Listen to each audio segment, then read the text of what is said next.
bienvenue dans votre tranche d'animation qui a pour spécificité de vous faire découvrir tout ce qui se passe au sein de la communauté africaine en général et congolaise en particulier. Alors aujourd'hui, nous allons assister à une conférence animée par des jeunes congolais. Et oui, je dis bien congolais, ils sont 3.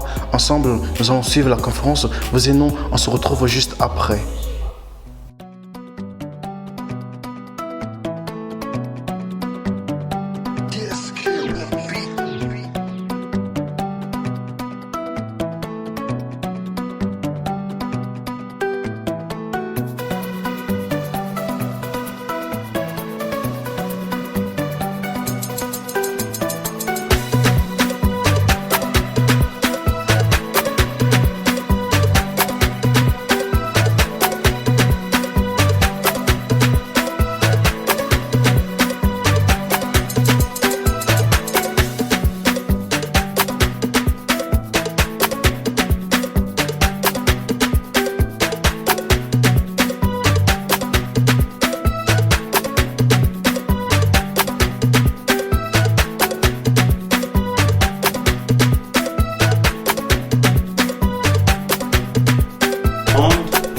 Mais le déséquilibre de la société ou encore l'injustice de la société a fait à ce que ceux-là n'atteignent pas l'excellence. La femme est issue d'une classe de vie, d'un milieu nanti, et l'homme, c'est n'est-ce pas le fonctionnariat et la vie modeste. Ça c'est dans Opte-moi pour une fois. Et naturellement, là-bas, le père de la femme, le géniteur, va combattre à toute énergie possible à ce que ces deux personnes ne puissent pas être ensemble et en allant jusqu'à trépasser ce dernier. Vous et moi conviendrons que dans le monde africain, la sorcellerie existe bel et bien. Ça paraîtrait peut-être une science-fiction pour un cartésien. Mais pour vous et moi, dans la longueur où nous connaissons les réalités du monde africain et du monde bantou, la magie noire, eh ben, cela est faisable. Voilà, et le dernier sera, l'homme sera trépassé, il cessera de vivre, il mourra. Et par la suite, il va se révéler comme un fantôme protecteur pour la femme et le rejeton dont ils ont eu ensemble. Maintenant, s'agissant de Mes roses à la main, ici, c'était un recueil de poèmes que j'ai fait, que j'ai eu à écrire, ça fait pratiquement 6 mois, jour pour jour. À l'intérieur, il y a... Au fait, c'est un ensemble de tout, mais basé sur un sens romancier, c'est-à-dire sur l'amour. L'amour arrosé. L'homme et la femme, en définitive. Vous conviendrez avec moi que dans la vie de tous les jours, il n'y a rien plus que l'amour. Certains religieux ont prôné ça en long et en large. D'autres animismes l'ont également perpétré. Les scientifiques bantous dont nous sommes voulons pérenniser, n'est-ce pas, l'œuvre. Donc à l'ensemble du penseur bantou, je vais dire de ce recueil de poèmes, n'est-ce pas, il y a de la poésie en prose. J'ai écrit des poèmes en prose, j'ai écrit des sonnets, j'ai écrit également des quatrains, suivi des alexandrins, et par la suite, en dépit des poèmes d'amour, nous avons aussi plus ou moins, pour ne pas dire qu'il est en train de faire l'art pour l'art, ou encore qu'il fasse l'art engagé, la littérature engagée, ou encore la littérature de l'art pour l'art. De l'intérieur et également de l'avant-gardisme. Parlons de l'avant-gardisme. Je ne suis pas ici en train de pointer du doigt qui que ce soit. Vous lirez l'œuvre, vous allez comprendre. À qui mieux mieux. Donc, c'est, n'est-ce pas, dans cette manière-là que j'ai écrit dans le souci de réveiller les esprits et pérenniser l'amour. L'amour toujours. C'est toujours l'amour qui est au centre de tout. Et c'est cela. Moi, je pense que tout compte fait, cela reviendra à vous autres de poser des questions et afin de toucher, n'est-ce pas, du doigt ou encore aller en profondeur, ressortir ce qui est masqué. Merci.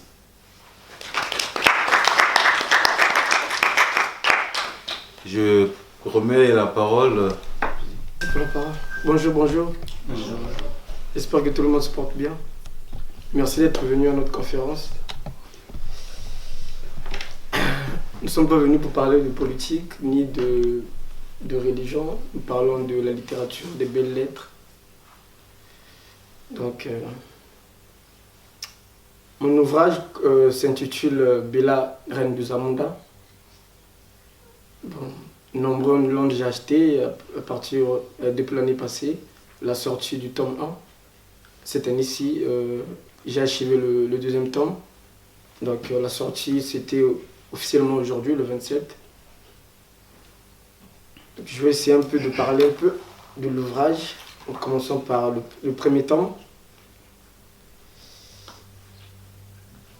Le livre parle d'une passion, une belle passion d'amour. Un garçon qui s'est retrouvé dans un pays très lointain, quelque part sur cette terre, si on peut le dire. Et arrivé dans ce pays, il rencontre une fille très spéciale, très belle, si on peut dire tous ces mots. Le monsieur tombe tellement amoureux de la fille. Bon, la fille avait une vie à part, si on peut le dire aussi. Le monsieur, lui, il ne voulait rien entendre de la vie de la fille, il ne voulait rien savoir. Tout ce qu'il voulait, c'est réellement s'attacher auprès de cette fille. Bon, ça n'a pas été facile par la suite, parce que la vie de la fille n'était pas une vie constante. Elle avait sa vie à elle, mais le monsieur, malgré ça, il s'est toujours attaché sur la fille.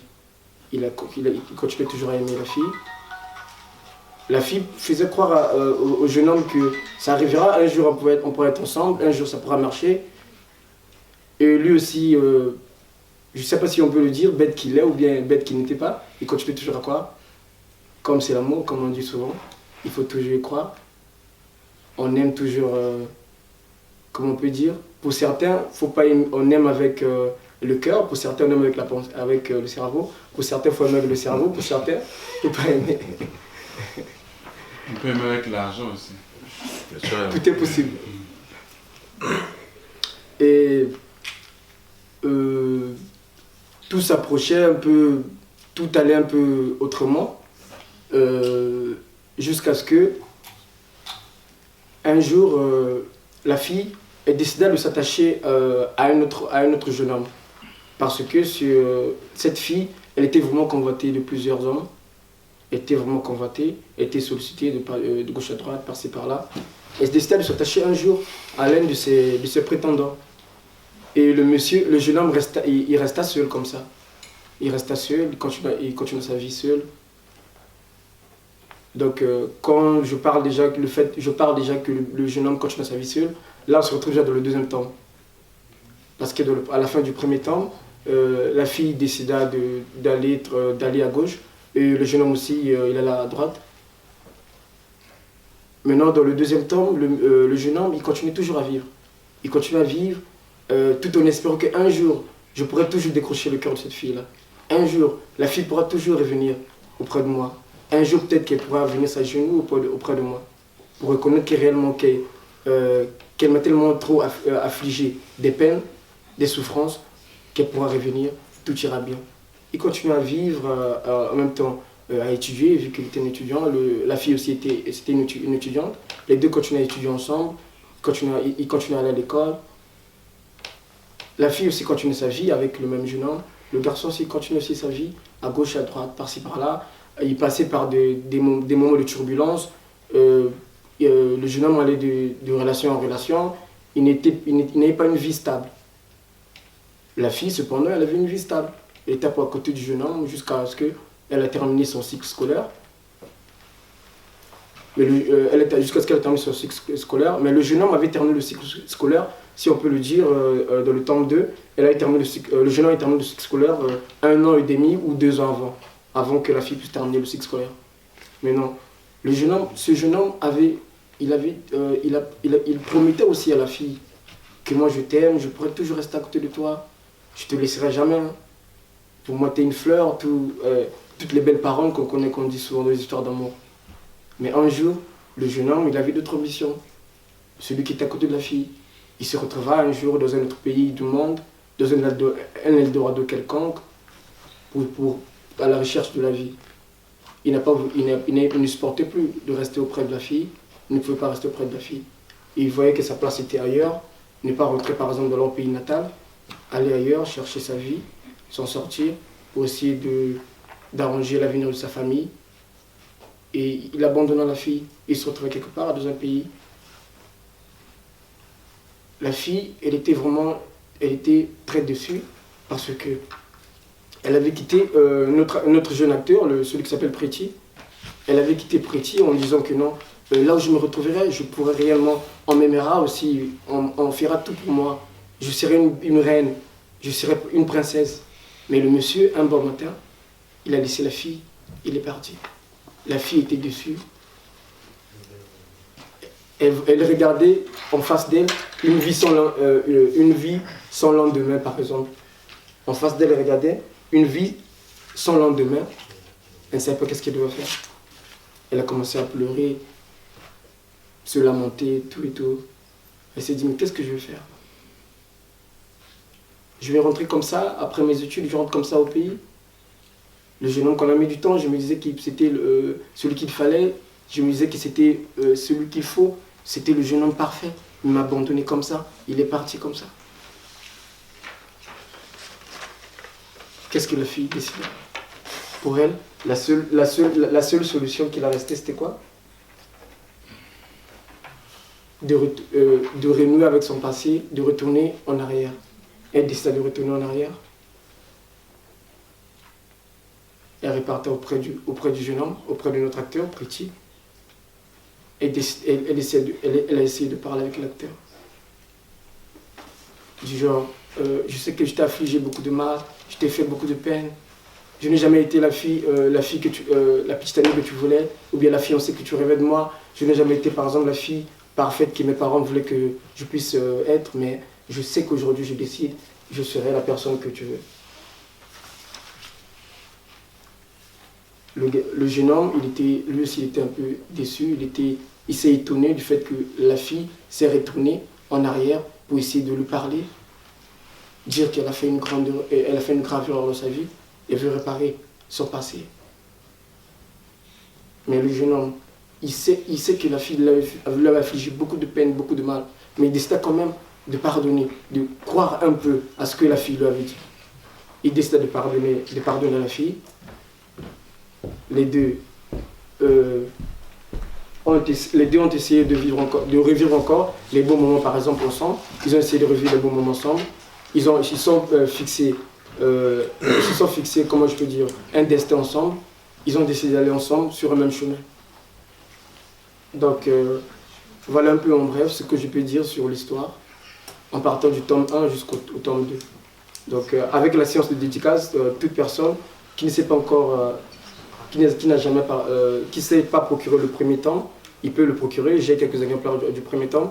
Il y a aussi les exemplaires du deuxième tome qui sont là. Vous pouvez acheter, lire. Je sais que la suite, c'est une bonne suite. C'est la suite de La Passion controversée. Le deuxième tome. Voilà, vraiment, je vous remercie.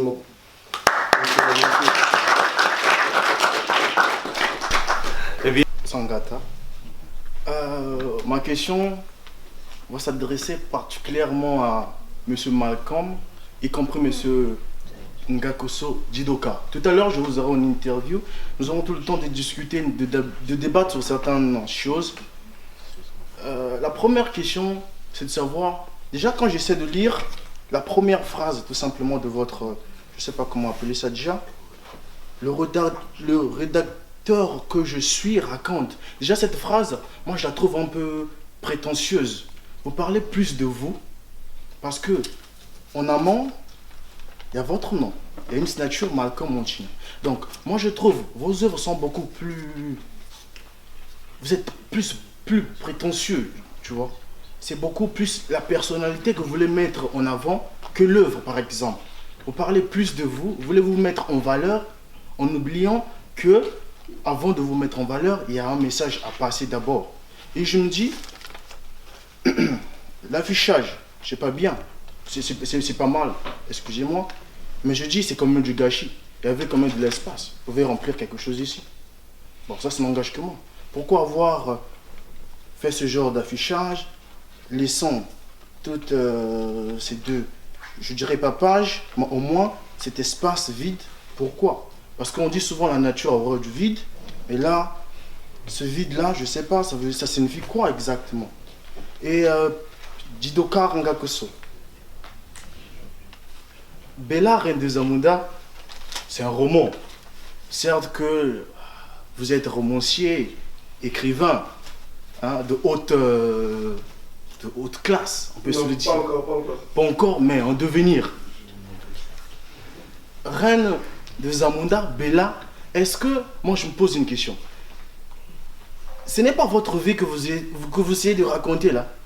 Parce que Preti, on sait, vous savez tous que c'est vous. Est-ce que, Reine, vous n'êtes pas peut-être tombé amoureux d'une certaine fille quelconque et vous êtes dessus? Et en partant de cela, vous avez souhaité écrire un livre. Parce que Preti, c'est vous, vous quittez le pays. Je cite, vous dites, Preti est un jeune homme âgé de 20 ans. Il quitte chez lui pour des horizons divers, lointains. Donc en gros, Bella Reine de Zamunda ne résume-t-il pas votre vie, ne résume-t-il pas votre parcours, ou ne résume-t-il pas un fait que vous avez vécu, que vous avez voulu transmettre à travers un roman? Je crois que c'est tout pour l'instant. Merci. Merci beaucoup pour ta question. Premièrement, il s'agit juste d'une ébauche, c'est-à-dire une image du livre, c'est pas le livre. Et deuxièmement, à propos de l'auteur qui est prétentieux, naturellement dans tous les ouvrages, il y a la biographie de l'auteur. C'est pour vous faire connaître l'auteur. Mais dans cette ébauche, il n'y a pas de biographie. Il y a le nom de l'auteur, et l'auteur s'exprime donc en vous disant que c'est bel et bien lui. Donc c'est une forme d'autobiographie, mais parallèle. Troisièmement, en matière de prétention, je ne pense pas qu'il y a de la prétention, mais je pense tout simplement que, comme le disait Platon, j'ai voulu aller au-delà des idées, dans le monde intelligible. C'est de la pure fiction, mais inspirée, j'insiste qu'elle est inspirée. Peut-être que le titre ou encore la présentation du livre dérange certains, oui. Pour moi, en fait, ce livre est un mystère, tout simplement. Et je n'ai pas laissé ce vide par hasard. Tu vois, je mets une couverture, derrière je parle de quelque chose, et donc au milieu c'est quoi? C'est le contenu du bouquin qui n'est pas encore disponible, qui sera disponible le 27 mars. Et donc je vous laisse dans ce mystère, dans ce questionnement. Oui.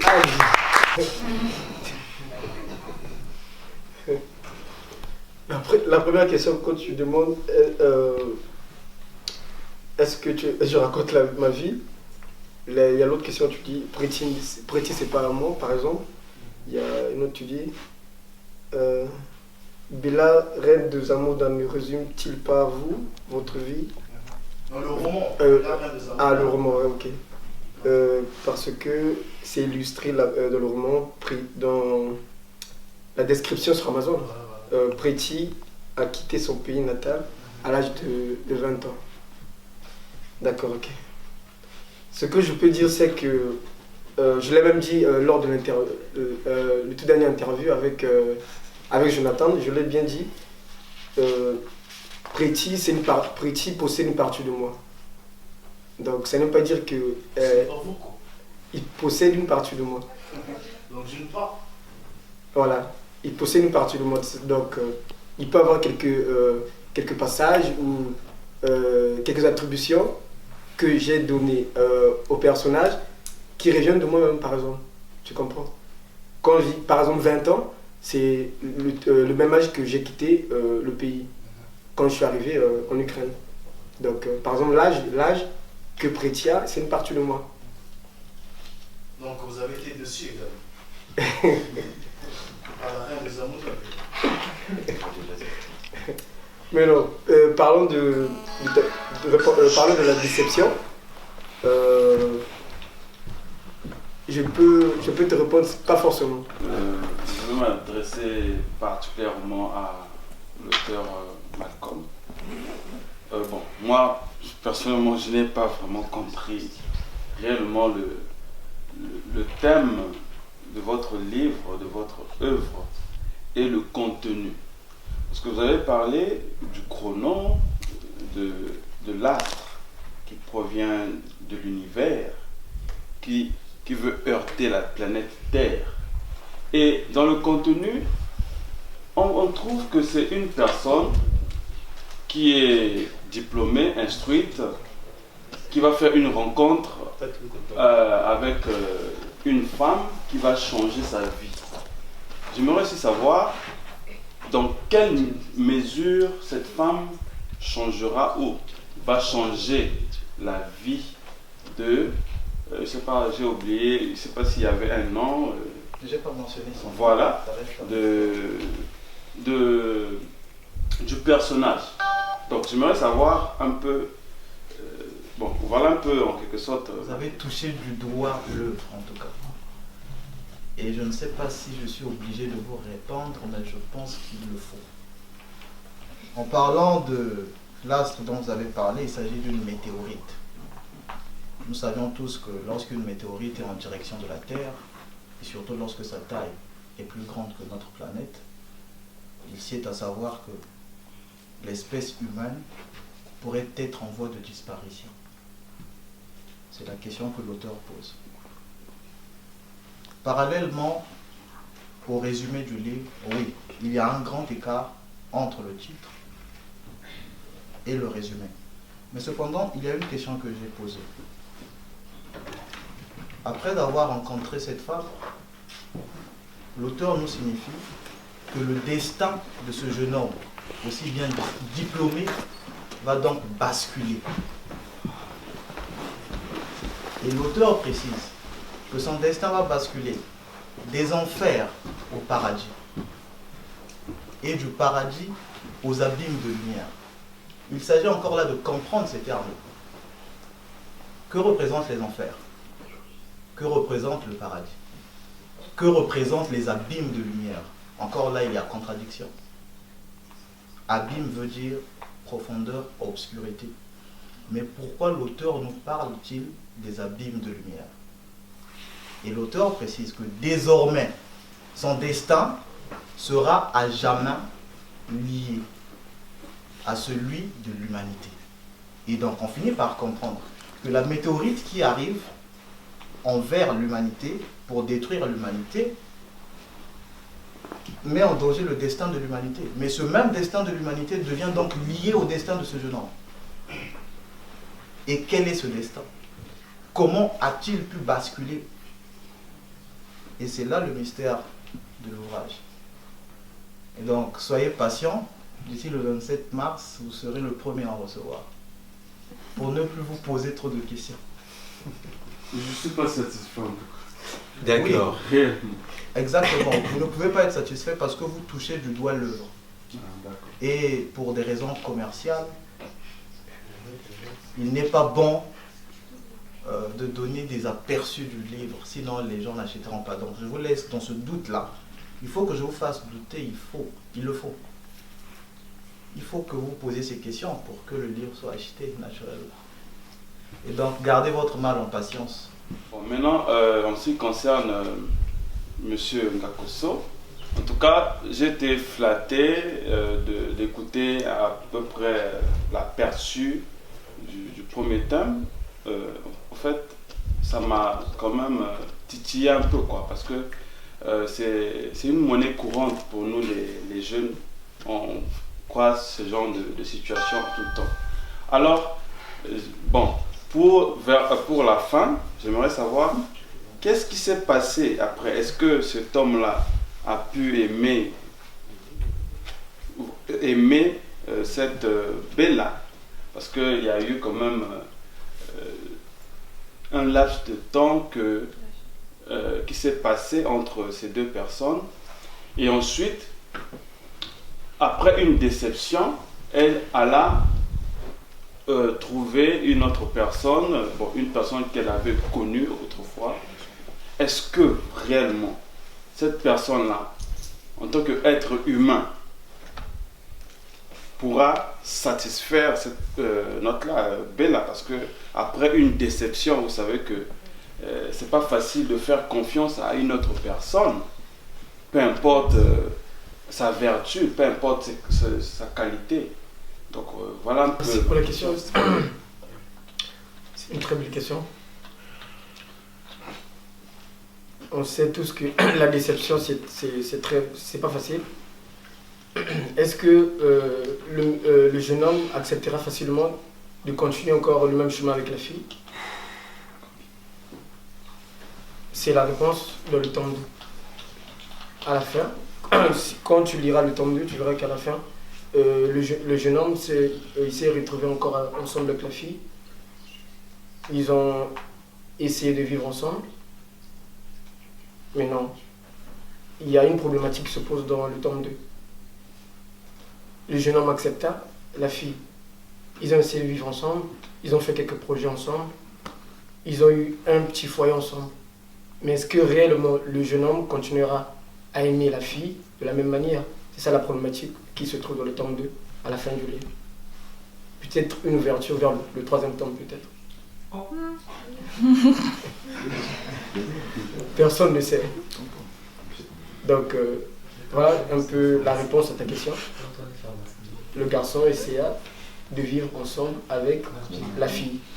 Il accepta avec condition quand la fille décida de repartir en arrière.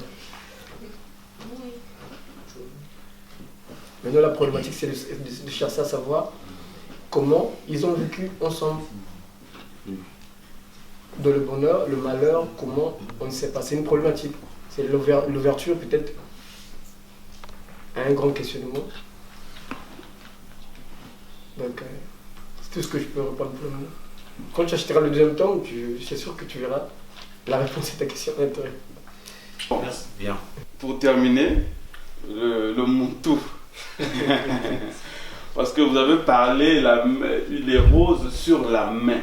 Mes roses. Ah, mes roses sur la main. Mes roses dans la main. Ah, dans la main. Voilà, merci. Parce que j'ai laissé un peu de temps. Les roses dans la main. Qu'est-ce que ça veut dire? Qu'est-ce que ça veut dire? Expliquez-nous un peu. Qu'est-ce que vous voulez dire par là? Parce que moi, personnellement, je ne comprends absolument rien là-dessus. Merci. Ah, une tierce, pour ne pas dire un tiers, étant donné le bouleversement du monde, on ne sait plus qui est l'homme, qui est la femme. Eh ben, la force des contraires, nous vivons avec. Pour ne pas parler les noms que je suis en train de vouloir éteindre, n'est-ce pas, ici, pour ne pas susciter une polémique. Mais vous conviendrez avec moi que la rose, ça se donne en guise de signe d'amour. Dans le monde bantou africain, c'est quasiment, pour ne pas dire totalement impossible ou encore rare. Mais étant donné que nous sommes en Occident, on vit avec d'autres personnes, d'autres peuples, nous avons compris tout de suite là que la rose, on la donne à une femme en signe d'amour. Maintenant, reste à savoir de quelle rose s'agit-il ici dans Mes roses à la main, qui est, n'est-ce pas, le titre de mon recueil de poèmes. Je ne vais pas rentrer dans le monde imaginaire pour vous continuer à faire rêver. Est-ce qu'on peut prendre le présent? Bonsoir. Bonsoir. Machin Malcolm. Vous savez, il y a plusieurs genres de romans. Il y a le roman policier, il y a le roman noir, le roman humoristique, le roman politique et tout ça. Et là, vous nous parlez d'un roman dramatique. Là, on doit se dire la vérité. Peut-être nombreux ne comprennent pas que veut dire un roman dramatique, que veut dire un roman mélancolique. Moi, j'en ai fait en 5e, j'ai quand même la notion. Et j'aimerais que tu nous expliques que entends-tu par un roman dramatique et par un roman mélancolique.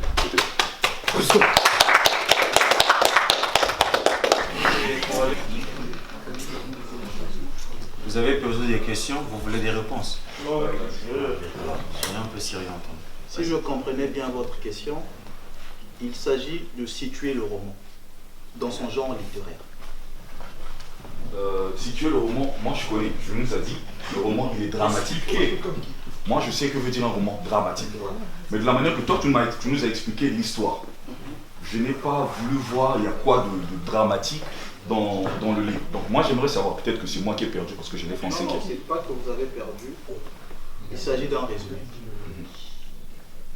Le résumé, c'est pas la totalité du livre. Et le drame se trouve dans le livre. Dans le contenu du livre. Maintenant, c'est une bonne chose. Maintenant le problème c'est que peut-être nombreux ne connaissent pas la signification d'un roman dramatique, un roman mélancolique. Si tu peux nous expliquer cela, ça me ferait énormément plaisir. Je saurais comment vous expliquer, mais je vais vous expliquer avec mes mots. Le drame, bon, je ne sais pas, je ne suis pas un dictionnaire, mais à ce que je sache, je ne peux trouver un synonyme au mot drame. Ou encore drame. Un drame pourrait être pour moi une catastrophe psychologique. C'est un drame. Donc, s'il faut expliquer par synonyme, je dirais tout simplement que c'est une catastrophe psychologique. Un drame aussi peut être une catastrophe naturelle, physique, elle n'est pas abstraite. Ça, c'est dans le cas du drame. Maintenant, en ce qui concerne la mélancolie, je ne sais pas, mais je suppose que chacun d'entre nous devrait comprendre la mélancolie. Mais je vais expliquer avec mes mots toujours. C'est quoi la mélancolie? La mélancolie, pour moi, selon ma perception, c'est le fait d'avoir en soi des retenues sur quelque chose qu'on a toujours voulu mais qu'on ne peut pas obtenir et qu'on nous empêche de l'obtenir. Alors, il naît ce souci en nous, un souci mélancolique, lié parfois peut-être à certains souvenirs dans le passé. Il peut s'agir aussi d'une certaine nostalgie, si tu peux me permettre d'utiliser le mot. Vas-y. Jidoka, j'aimerais savoir juste en quel écrivain... Oui, monsieur. J'aimerais savoir en quel écrivain que vous avez soutiré cette réflexion d'écrire cet ouvrage, et ou bien elle est venue de votre propre gré ou bien... Merci pour la question. Je l'ai copié sur personne. Il n'y a pas un style quelconque, peut-être que je me suis inspiré au comment. Mais n'empêche que j'ai des écrivains qui m'ont inspiré, par exemple. Quand j'écris, je vais écrire parfois pour essayer de ressembler à tel écrivain, par exemple. Ça arrive à tous les artistes. Par exemple. Ça arrive comme ça, c'est comme ça. Même aux artistes... Mais par exemple, Mr. Swag, c'est rappeur. Quand il écrit, il veut ressembler à Young Thug ou à ouais, tu vois, donc ça arrive, c'est comme ça. Mais l'inspiration, pour moi, c'est une inspiration propre, quoi. Voilà, il y a eu mon vécu et la fiction, j'ai ajouté, voilà, j'ai écrit. Mais j'ai des écrivains qui m'inspirent tous les jours aussi, dans la manière d'écrire aussi. Oui, c'est un nom, tu dis bien. Un nom d'un écrivain? Ouais, d'un écrivain. Henri Lopez, par exemple. Guy de Maupassant. Guy Menga, par exemple. Ainsi de suite. S'il s'agissait en termes de valeur, ton roman que tu as écrit, ça véhicule quel genre de message, quel genre de valeur que tu veux prôner? Est-ce juste l'amour ou toi? Ou au-delà de l'amour, il y a d'autres valeurs, par exemple, que vous mettez en évidence? Peut-être, on ne sait jamais. Terre à terre, ça renvoie directement en l'amour de l'homme et la femme, n'est-ce pas? Cependant, en dehors de ça, Vous savez, on a toujours tendance à vouloir présenter une chose. C'est comme un escroc. Quand il va rencontrer quelqu'un, il lui montre la facette de la chose, ou encore un dragueur qui essaie, n'est-ce pas, de courtiser une tierce, il montre la facette de la chose. Mais au-dessous, il y a autre chose également qui s'y trouve. Par là, j'essaie de dire quoi? Nous sommes en train de présenter l'amour.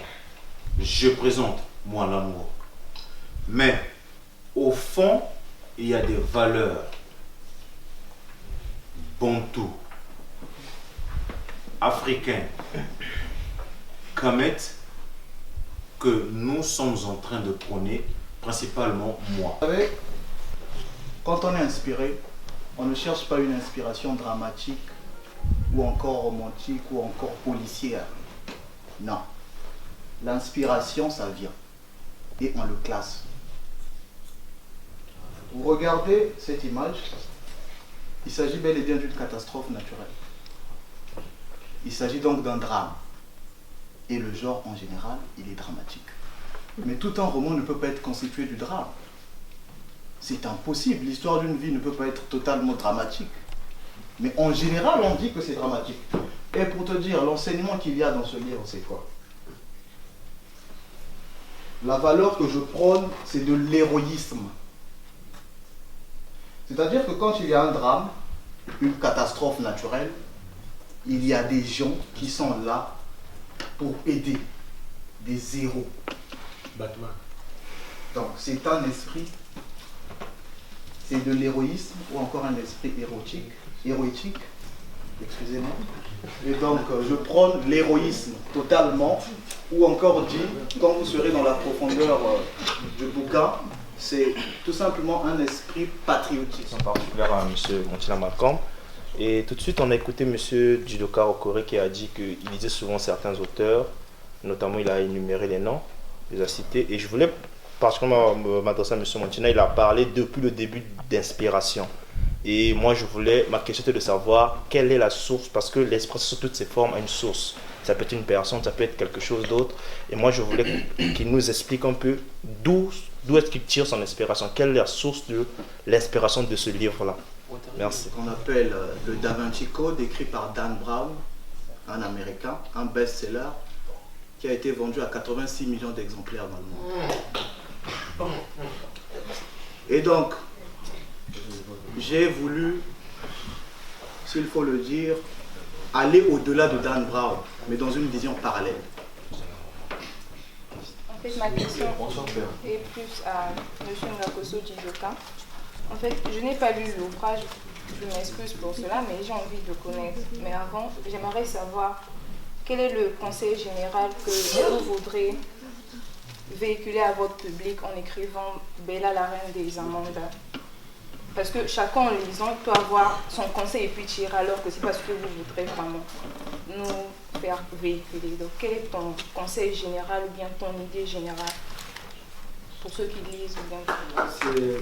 Et le message que je cherche à passer à travers le tome 1 et le tome 2, et pourquoi peut-être pas le tome 3, c'est d'aimer, de continuer à aimer malgré les circonstances. Voilà, c'est avec peut-être cette locution-là que je peux m'arrêter. D'aimer, de continuer à aimer malgré les circonstances. Bonsoir, c'est joli. Je voudrais savoir, est-ce que quand nous allons lire ce livre, est-ce que nous on va retrouver un feeling qui va faire qu'on puisse aimer le livre? Parce que d'autres qui peuvent écrire un livre, tu lis, tu comprends absolument rien, tu peux jeter. Donc, est-ce que, comme les musiciens quand ils chantent, quand tu écoutes, tu es calé, tu écoutes. Je voudrais savoir, est-ce que dans ce livre on va retrouver ce genre de feeling là? Un auteur qui a fait 86 millions d'exemplaires, et je pense que toute personne qui ne sera pas attirée par le titre de ce livre n'accorde pas de l'importance à l'humanité. Parce que l'auteur que je suis vous pose une question. L'humanité serait-elle en voie de disparition? Alors si tu tiens à ta vie ou tu tiens à savoir, parce que ce sont des projections d'avenir en fait. Ce sont des hypothèses. Et une personne intéressée à l'avenir de l'humanité devrait jeter un coup d'œil. Vous partagez les valeurs d'un Bantou. Mais qu'est-ce que c'est qu'un Bantou? Imaginons que vous avez dit que ce n'est pas seulement à la population congolaise que vous avez adressé ce livre. Donc je pourrais être, par exemple, ce que je ne suis pas bien sûr, je pourrais être un Européen et je ne sais pas ce que c'est qu'un Bantou. Et je lis, voilà, l'auteur partage les valeurs Bantou. Donc qu'est-ce que c'est qu'un Bantou? Et ma deuxième question, elle est à vous trois. Je vous félicite d'abord pour l'initiative que vous avez prise en écrivant un livre. Et ma question est la suivante. Enfin, mes questions, elle est à deux volets. Le premier volet, il y a des gens, par exemple, peut-être ici, on ne sait jamais, qui ont aussi ce désir-là d'écrire un livre, d'écrire un roman, d'écrire un recueil de poèmes. Mais dans leur cœur, vraiment, les gens disent que voilà, ça ne va pas marcher parce que de nos jours, les gens ne lisent pas, etc. Et un deuxième type de personne qui n'est pas du tout intéressé par le roman, n'est pas du tout intéressé par la lecture. Donc, qu'est-ce que vous diriez à ces deux types de personnes comme dernier conseil? Je vais répondre à la question d'une manière brève, étant donné qu'on court derrière le temps. Être Bantou, c'est quoi? Qu'est-ce que c'est qu'un Bantou? J'aime tellement ce mot Bantou, c'est beau, ça sent bien. Au fait, un Bantou, c'est quoi? Le concept de mot Bantou. Je vais commencer par donner l'historique et je vais subdiviser linguistiquement parlant le concept de Bantou. Parce que je vois tout de suite qu'il y en a ici qui ne sont pas Bantou. On va comprendre.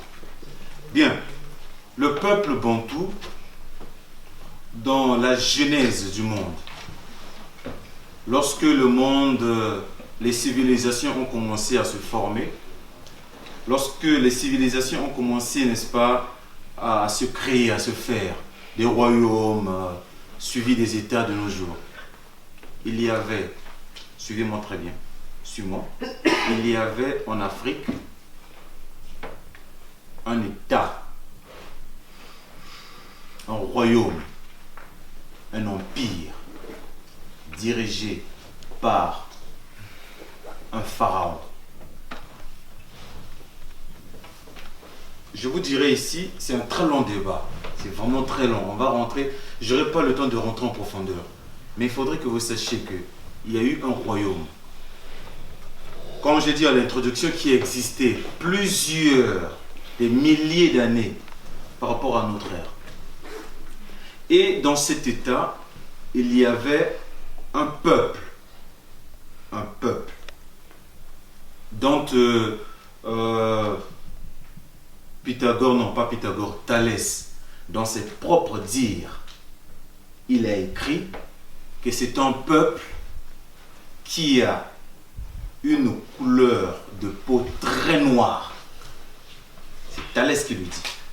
Très noir, et leurs cheveux sont en forme de... Il a utilisé un terme qui m'échappe. Au fait, il essayait de dire qu'ils ont des cheveux crépus. C'est Thalès. Maintenant, d'où viennent les Bantous? Au fait, les Bantous, c'est un peuple qui a quitté le royaume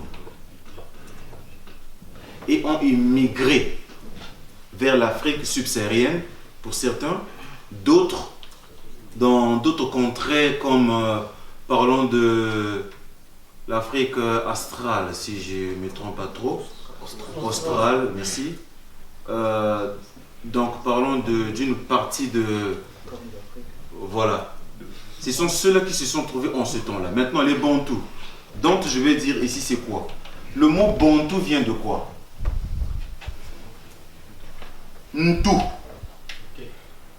Ntou veut dire, normalement, dans un sens, dans la linguistique Bantou, ça donne la tête. Mais ça veut aussi dire la personne. Ntou. Ntou. Maintenant, quand tu prends Bantou, ça veut dire les gens. C'est un peuple. Linguistiquement parlant, si vous allez suivre les débats que le professeur Cheikh Anta Diop, c'est celui dont je m'inspire beaucoup plus, et Théophile Obenga, votre compatriote dont certains ne connaissent même pas, qui est égyptologue, le professeur, il va vous donner, il donne des colloques, il tient des conférences sur le concept de l'égyptologie, le Kamet. Le mot Afrique, dont je n'aime même pas cette appellation, pour moi c'est comme une sorte de coloration. Ça n'existait nulle part. Les Occidentaux, se passant pour ceux qui connaissent tout, sont arrivés et ont coloré comme ça, ils donnaient des noms comme ça. Jadis, ce peuple s'appelait Kamet. K-M-E-T. Maintenant, quand tu prends ça dans un sens linguistique, en français, ça donnera Kamet, K-A-M-I-T-E, ou encore Kemet, K-E-M-E-T. Ça veut tout simplement dire noir. C'est comme ça que ceux-là, les Égyptiens, le pharaon nègre, noir, s'appelait. Si aujourd'hui, par je ne sais quel miracle, vous ressuscitez Ramsès II ou encore d'autres pharaons, ils vont s'étonner. Ils diront, mais attends, mais l'Égypte veut dire quoi? Ils s'étonneront. Ils s'étonneront. Mais, que faire? Le génie malin a falsifié l'histoire et il a donné ce qu'elle est aujourd'hui. Voilà pourquoi nous sommes en train d'essayer de faire volte-face, retour à la case départ, afin de faire des belles projections dans le futur. Donc, d'une manière brève, c'est ce que veut dire Bantou. La littérature ou par amour du gain? Ça, c'est des questions que vous pourrez répondre de manière personnelle. Et aussi, j'aimerais vous demander, parce que tout à l'heure, on a fait la liaison. Il y a Louison qui a fait la liaison, disant que vous parlez tous d'amour. Et j'aimerais vraiment vous donner un conseil. Que je sais que c'est le premier, pour Dido, c'est le deuxième ouvrage qu'il fait. Pour les autres, si à la langue, vous pourrez un peu varier pour permettre à tout le monde de se retrouver. Parce que ce n'est pas tout le monde ici qui aime des romans, des trucs qui parlent d'amour. Il y a des gens qui veulent aussi des trucs qui parlent de sport, qui parlent je sais pas, de science, ce genre de choses. Donc si à la langue, vous pouvez un peu diversifier les choses, c'est le seul conseil que je vous ai donné. Merci que vous aviez respectivement honoré le rendez-vous d'aujourd'hui. Vos questions nous ont été de grande valeur et naturellement chacun de nous ici va concevoir et puis va essayer d'apporter une nouvelle touche sur l'enjeu, n'est-ce pas, de la littérature que nous sommes en train de mener, chacun de nous d'une manière simultanée ou encore respective. Bien, ceci dit, on va passer aux dédicaces. Il y aura ceux qui, enfin, l'ouvrage est là et ceux qui voudront qu'ils aient des dédicaces, il y a Ngakoso qui pourra, n'est-ce pas, s'en charger. Et puis, bon, la séance, elle est déjà levée. Hein. Les gens pourraient venir, n'est-ce pas, en queue et puis le livre est là, il y a quelques exemplaires du premier tome et du deuxième. Le premier c'est à 120, le deuxième c'est à 140. Donc, pour ceux qui possèdent déjà le premier tome, ils peuvent, ça sera à 100 griven. Pour ceux qui n'en ont pas, ils achètent ça au prix normal, 100 griven. Donc ceux qui font des dédicaces, ils peuvent s'approcher. Voilà.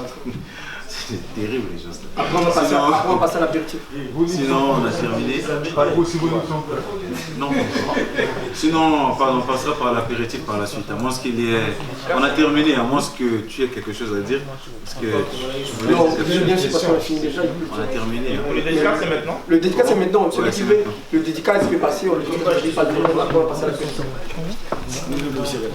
On va donner 140. C'est important.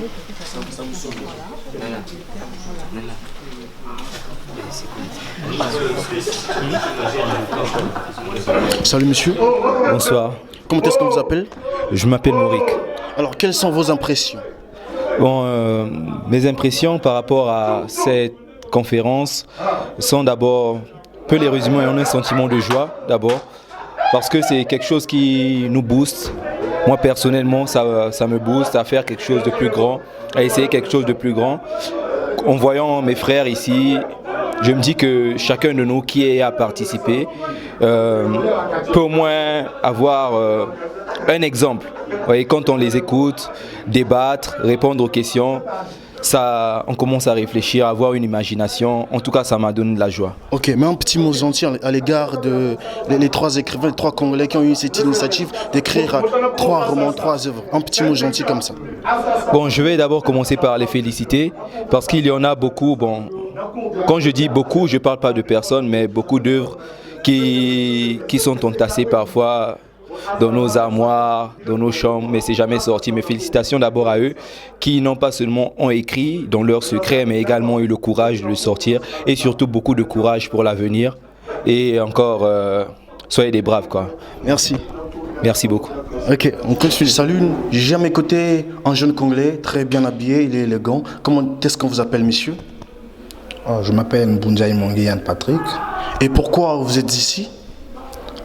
Je suis ici pour soutenir mes frères congolais, dont Malcolm Montina, Djidoka Okorengakoso, Mesmen Boulala. Alors, quelles sont vos impressions? Vous avez assisté à la conférence, le séminaire. Quelles sont vos impressions? Quels sont les temps forts que vous avez plus aimé, que vous avez retenu? Quelle est la chose qui vous a plus marqué au cours de cette conférence? Premièrement, d'abord, j'apprécie l'initiative de mes frères. Ils sont vraiment beaucoup inspirés. Vraiment que ce n'est pas n'importe qui peut se permettre d'écrire des paragraphes, écrire au moins plus de 40 pages, s'inspirer. Pour eux, c'est aussi une bonne chose. Ils sont premièrement inspirés d'une fiction. Ils ont dans leur livre, comme Malcolm l'a souligné, il a parlé de...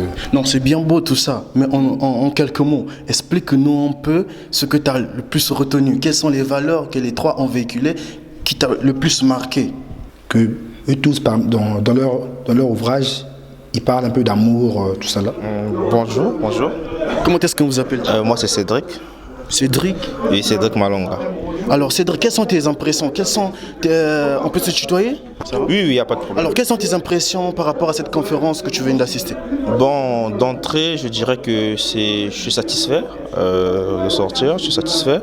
Et j'ai vu ce que les frères ont présenté. Vraiment, ce n'est qu'un encouragement que je peux les adresser. C'est vraiment été quelque chose de grand qu'ils ont fait et un grand pas, disons. Et vraiment, je suis satisfait de tout ça. Sinon, un petit mot gentil à l'égard de nos compatriotes, Pépère Dido, Ngakoso, Malcolm Montina et Mesmen Boulala, un petit mot gentil. Ok, bon, le mot que je veux les adresser, c'est que mes frères, je vous encourage. Vraiment, tout ce que vous avez eu à faire, vous avez fourni des gros efforts et vraiment que le bon Dieu vous accompagne pour tout ce que vous avez fait. On a pu écouter vos œuvres, on a pu écouter les aperçus que vous nous avez donnés et vraiment nous sommes, personnellement parlant, je suis très satisfait de votre travail et je prie vraiment que Dieu vous donne la force d'aller encore au-delà et qu'il vous ouvre encore les portes. Vraiment que Dieu vous bénisse mes frères. Merci beaucoup. Ok, de rien, je vous remercie. Merci. J'ai à mes côtés un grand, il n'est plus à présenter. C'est le président de l'association. C'est une association bien. C'est un concept qu'on appelle par le KMB qui veut dire Kisalme Banda. Kisalme Banda. Alors le nom c'est quoi déjà? Le nom c'est un concept qui permet en fait à tous les jeunes qui veulent développer leur projet, s'asseoir, essayer un peu de tuer souvent ce que nous les jeunes avons l'habitude de faire, rester dans les coins, passer le temps à boire la boisson, de ne pas dire les choses vraiment capitales.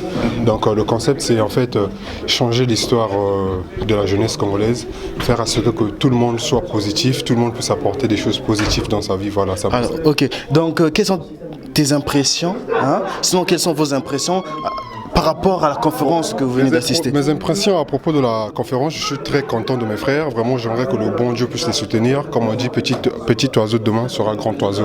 Donc j'aimerais encore qu'ils puissent se concentrer sur leur projet, qu'ils fassent des choses vraiment plus que ça. Et vraiment, je suis vraiment de même cœur que vraiment félicitations quand on fait le plus pour M. Dido Kanga. Sinon, un petit mot gentil. Bon, un petit mot, ce que je pourrais dire, je suis persuadé que les choses iront mieux. Vraiment, courage à eux, force à eux. En tout cas, Kisalme Banda, on vous remercie. Ok, merci beaucoup. Merci beaucoup. Ok, on est ensemble alors. Ok, merci. Alors j'ai à mes côtés un Congolais, il est doyen, il s'appelle M. Sichi. Alors sinon M. Sichi, quelles sont vos impressions par rapport à cette conférence que vous venez d'assister tout à l'heure? Bon, bonsoir d'abord. Mes impressions sont celles-ci. Je suis venu un peu en retard, je sais. Je n'ai pas vraiment assisté au début de la conférence. Mais ce que je vais apprendre, c'est que nos frères qui ont présenté cette conférence ont été vraiment inspirés. Ils ont eu l'initiative de faire cette conférence afin que nous apportions un plus dans leur vie parce que c'est pas du tout facile. Il y a d'autres personnes, quand ils écrivent des livres, c'est pour les mettre en dessous. Mais eux, quand même, ils ont fait cette conférence afin que nous leur apportions un plus dans ce qu'ils ont eu à faire. J'ai été vraiment ravi pour cette conférence et j'ai apprécié que les Congolais soient là nombreux. Et j'apprécie surtout vos questions parce que vous nous ont bougé la tête et on fait à ce qu'on sache de quoi il parlait le livre. Sinon, petit mot gentil à l'égard de M. Djidoka Ngakoso, Mesmin Boulala et autres, Malcolm Montina, un petit mot gentil pour les encourager. Bon, M. Djidoka Ngakoso, M. Mesmin Boulala et Malcolm Montina, le mot dont je peux vous dire, c'est que je vous souhaite bonne chance, que tout aille de mieux en mieux, afin que vous ayez encore d'autres inspirations pour pouvoir nous édifier. C'est tout ce que j'ai à vous dire. Merci. Okay, merci beaucoup. Merci. Alors j'ai à mes côtés un doyen, le doyen Mesmin. Salut. Non, c'est pas Mesmin. C'est qui? Manassé. Ah, le doyen Manassé, excusez. Les impressions? Oui, mes impressions, en fait, j'allais dire que c'est une bonne initiative qu'ils ont eu à prendre parce que l'Afrique normalement a besoin des gens qui vont, n'est-ce pas, la relever parce qu'elle semble être endormie. Donc si on peut avoir déjà des gens qui ont, n'est-ce pas, ce courage de lancer ce genre de défi parce que pour moi c'est un défi. Comprenez, l'Afrique est un monde connu, vous comprenez, du point de vue mondial. Donc mes impressions ne peuvent être que bonnes parce qu'ils sont des Africains comme moi qui sont en train de s'engager dans un monde purement littéraire et je crois que cela va éduquer beaucoup de gens. Moi personnellement cela m'a déjà éduqué. Le fait qu'ils aient eu ce courage, n'est-ce pas, envie de déployer leur potentiel, n'est-ce pas, pour éduquer le peuple africain en particulier et en général tout le monde. Merci. Un petit mot gentil, on n'a pas assez de temps. Un petit mot gentil. Un petit mot gentil, bon, c'est que je les encourage, c'est tout ce que je peux dire, quoi. Je les encourage, qu'ils continuent comme ça et je serai peut-être parmi ceux qui vont les encourager, quoi. Ouais, donc merci beaucoup. Ok, de rien, vraiment. Alors, Congolais toujours élégant, j'ai à mes côtés un jeune homme bien habillé, il s'appelle Daciz Nkunku. Salut. Salut le journaliste. Alors, quelles sont vos impressions? Mes impressions, c'est de dire que la conférence, elle était bonne, c'est bien passé dans le calme. Et j'ai vraiment admiré les jeunes parce qu'ils ont du talent. Et je crois qu'on doit les soutenir pour qu'ils aillent de l'avant. Merci beaucoup. Un petit mot gentil, vite fait. Ouais, je salue toute la diaspora congolaise et toute la communauté congolaise de Kharkov. Et puis vraiment. Faut le rappeler, c'est Dada Moundiora le 12 mars. Le 12 mars. J'allais signifier quelque chose. Bon, il y a des gens. Vas-y, vite fait. Il y a des gens qui viennent pour déranger les gens, mais c'est pas le moment. Je crois que le 12, ça sera du beau spectacle et puis quelqu'un va s'habiller et puis il va faire tout ce qu'il pourra faire. Ouais, donc c'est un peu ça. Ok, merci beaucoup. Ah, merci monsieur. Ok. J'ai à mes côtés deux Congolais très élégants. Pouvez-vous vous présenter s'il vous plaît? Moi c'est l'artiste sapeur, l'étoile de la sape. Et vous? Mr Swag, artiste musicien. Artiste musicien? Oui. De quel label? Swag Music. Non mais sinon, en deux cas titres, vos impressions? Oh non, en tout cas, j'ai d'abord, j'ai apprécié l'initiative. Voyez-vous, il y a eu 3 auteurs congolais. Ils ont parlé de leur œuvre. Et je tiens à saluer tous ces auteurs et je leur souhaite en tout cas bon vent. Monsieur Swag, les impressions? Non, j'ai vraiment aimé la conférence, vraiment, il y a eu beaucoup de questions et vraiment je les félicite vraiment beaucoup. Vraiment, on va les soutenir jusqu'à fond, comment ça marche. Ouais. Un petit mot gentil, juste comme ça, pour les encourager, un petit mot gentil. Ouais, nous attendions avec impatience la sortie de l'œuvre de Malcolm et celle du président Mesmin. Bon, en tout cas, j'ai aimé personnellement l'œuvre de l'auteur Ngakoso pour une 2e édition. Franchement, j'ai la salive quoi, dans ma bouche. Quoi. Ok, merci. Voilà, merci. Alors j'ai à mes côtés une belle dame, elle s'appelle Flora Lali. Alors Flora Lali, il est de souligner que vous êtes vice-présidente de la communauté congolaise ici à Kharkov. Oui. Alors, vos impressions par rapport à cette conférence que vous venez d'assister tout à l'heure, vous venez de suivre tout à l'heure? Bon, la conférence s'est bien passée, il y avait plusieurs personnes, on est venu assister nos frères et puis ils ont brillamment répondu aux questions. En tout cas, bonne chance à vous les gars, vraiment félicitations encore quoi. Sinon, un petit mot gentil? Bon, c'est ça le mot gentil, persévérer dans cette marche. Je crois que plusieurs personnes vous suivront après.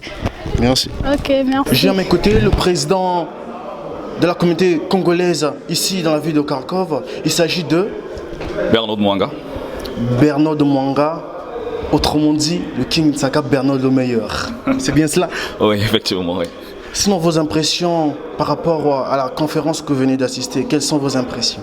Non, mais premièrement, c'est une joie immense. C'est une joie immense de pouvoir diriger une communauté où il y a ces gens très intelligents, où nous avons des écrivains, nous avons des artistes, nous avons plein de talents dans la communauté congolaise de Kharkov. Et pour moi, c'est une fierté d'être à la tête de ce genre de communauté. Je suis vraiment content. Mes impressions sont que bonne chance à ceux-là qui sont en train d'écrire et à ceux qui veulent aussi écrire. Vous voyez, c'est déjà un pas.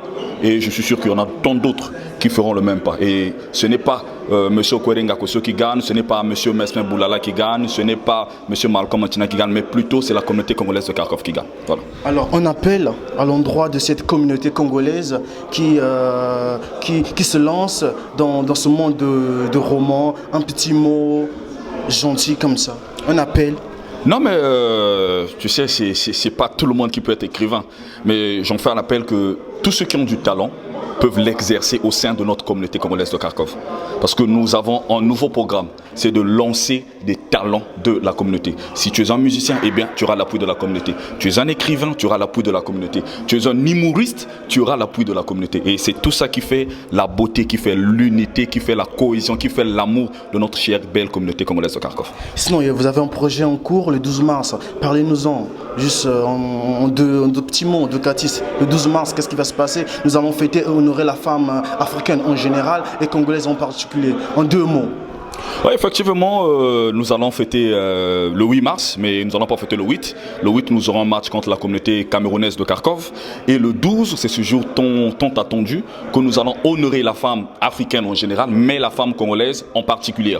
Et donc, j'en ai fait appel à tous ceux qui veulent assister. Ils peuvent contacter le bureau de Kharkov ou bien des amis qui sont à Kharkov pour pouvoir participer à cette fête. L'homme, la cotisation, le garçon est à 500 grevens et la fille à 150. Donc soyez avec nous, nous allons fêter, nous allons honorer la femme congolaise, lui donner cette valeur-là, faire comprendre à la femme congolaise que malgré tout ce que l'on fait, elle reste toujours dans nos cœurs. Ce sont nos mamans et moi je trouve que c'est le seul moyen de les honorer, de leur redonner ce plaisir-là, le 12 mars. Voilà, actualité oblige, on se retrouve ce 12 mars, nous allons fêter ensemble, honorer la femme africaine en général et congolaise en particulier. Alors la participation s'élève à 500 grivans pour les hommes et elle est gratuite pour les filles, qu'on ne peut pas dire les belles dames. Donc je lance un appel à toutes les belles dames, les jolies bébés, les filles qui se lavent 12 fois, d'être là, de ne pas manquer. C'est bien cela. Et les beaux gosses qui se parfument avant de sortir, d'être là le 12 mars, ça sera chaud.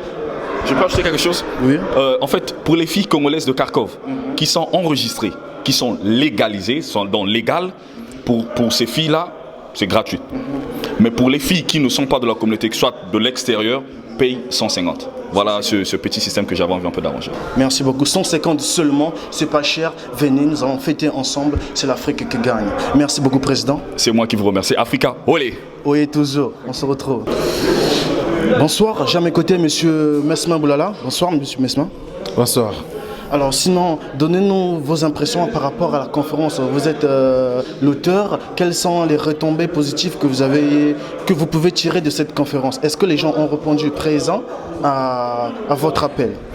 Bien, pour commencer, j'aimerais d'abord me présenter en tant que Yugot Glester Boulala. Mesmin, c'est mon nom de plume, diminutif de Messmaker ou encore Kimbombi Benate comme on m'appelle.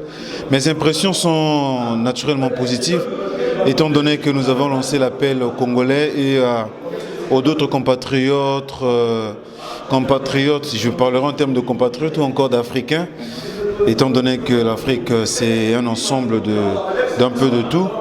Oui, naturellement, on a lancé appel à nos amis, ils se sont présentés et nombreux sont ceux-là qui ont, n'est-ce pas, posé des questions et leurs questions ont été pertinentes, mais on a pu quand même répondre dans la mesure du possible. Voilà. Non, mais sinon, en 2, 4, 6, s'il s'agissait de résumer vos 2 romans, c'est ça? Vous en avez 2 ou vous avez un roman et un recueil? C'est bien ça? C'est bien cela? C'est cela.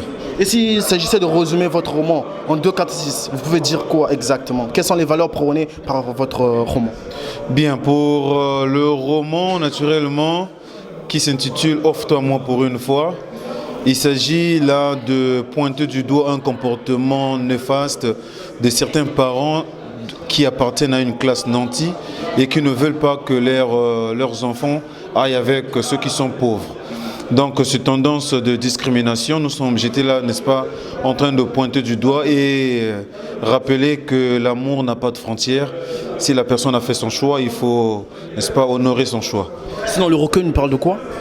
Le recueil, au fait, c'est un ensemble d'un peu de tout. Il y a là-dedans les poèmes de différents genres, de prose, d'alexandrin, de quatrain, de sonnet.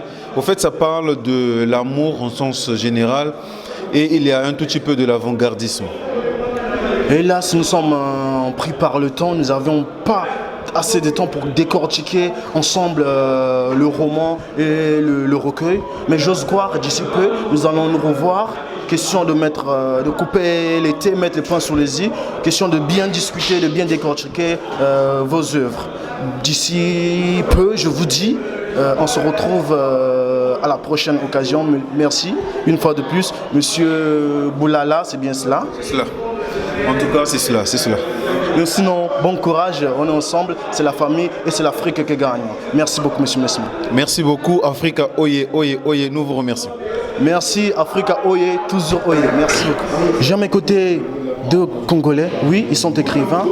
Il s'agit de Djidokar Ngakoso et de monsieur Malcolm Montina. Et les deux ont écrit des romans, des ouvrages, des chefs-d'œuvre. Oui, je peux le dire, chefs-d'œuvre. Et ensemble, nous allons essayer de décortiquer le contenu de ces deux romans. Alors, monsieur Montina, bonsoir. Bonsoir.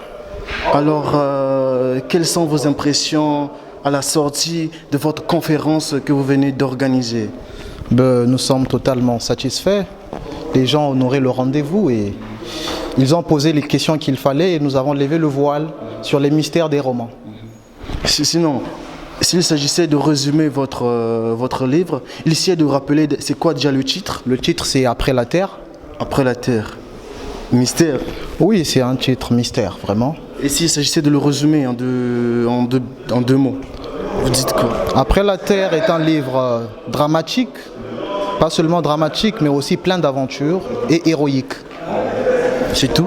Oui, d'une manière très résumée, brièvement. Merci beaucoup. Je vous remercie. Alors, monsieur Djidokar Ngakoso Prechi, auteur du roman Bella, reine de Zamunda. Ensemble, nous allons décortiquer en deux mots, en deux catis, le contenu de votre roman. Et voilà. Donc, Bella, reine de Zamunda, nous parle de quoi exactement? C'est une histoire fabuleuse qui parle d'une belle passion d'amour. Prechi avait des sentiments, il avait une passion très continue pour Bella. Donc, j'ai exposé aujourd'hui, les gens ont pu comprendre dans le fond que réellement, qu'est-ce qui se cachait réellement derrière le nom de Bella, reine de Zamunda. J'ai pu décortiquer. Vous avez vu ensemble avec moi que nous sommes arrivés à une solution. Voilà, les gens ont pu comprendre ce que se cachait réellement. Un petit mot gentil à l'égard de tout ce public qui a répondu présent à votre invitation. Tout ce public-là, qui sont venus nombreux. Que dites-vous, vos impressions par rapport à ce public qui sont venus vous soutenir, vous épauler? Vous en dites quoi? Mes impressions sont les suivantes. Un grand merci à toute personne qui a participé à cette conférence. Ça m'a permis de comprendre que les gens s'intéressent réellement à la littérature, aux belles lettres, et les jeunes veulent réellement lire. Parce que dans le livre, on peut trouver beaucoup de connaissances. Il n'y a pas seulement l'amusement, mais il y a aussi la connaissance dans des livres. Merci beaucoup à toute personne qui est venue. Continuez à nous soutenir, à soutenir les jeunes auteurs, à soutenir ceux qui ont des initiatives. Tous ensemble, on fera de très grandes choses. Merci beaucoup. Il faut le rappeler que Bella, reine de Zamunda existe déjà en tome 1, c'est bien cela? Oui, ça existe en tome 1, en version physique ou papier, et en version numérique, c'est sur Amazon, et peut-être d'ici la semaine prochaine sur iTunes, parce que je suis en train de finaliser quelques informations bancaires.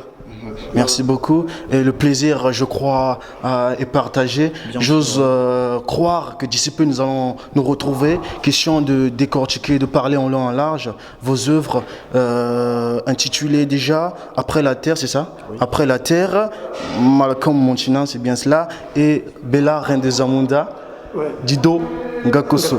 Merci, c'est gentil. Nous vous remercions. Ok, c'est l'Afrique qui gagne. Merci. Ok. Merci de nous avoir suivis. Merci à l'homme derrière la grosse caméra Full HD, Jonathan, Josie Entertainment. Merci à celui qu'on appelle le Sky Jojo, au-dessus de la monnaie. Lui, quand il te donne, il te dit prends, va. Merci à celui qu'on appelle Samba Bitori, Samba Bitori, trésor, homme d'État. Wilfried, le fils du ministre. Fredo Mouyabi, je te salue. Je n'oublie pas de faire asseoir celui qu'on appelle Van Kabé, Stéphane Wissika, André El Tati, Zizi Mama, Zizi Lux, Zizi Or. Je n'oublie pas également de saluer celui qu'on appelle Marc Makoso, Gloji et Jana Bibouka. C'est toute la grande famille. Bernard Le Meilleur, président Mesma, Dido Ngakoso. Et j'ose croire, on se retrouve d'ici là.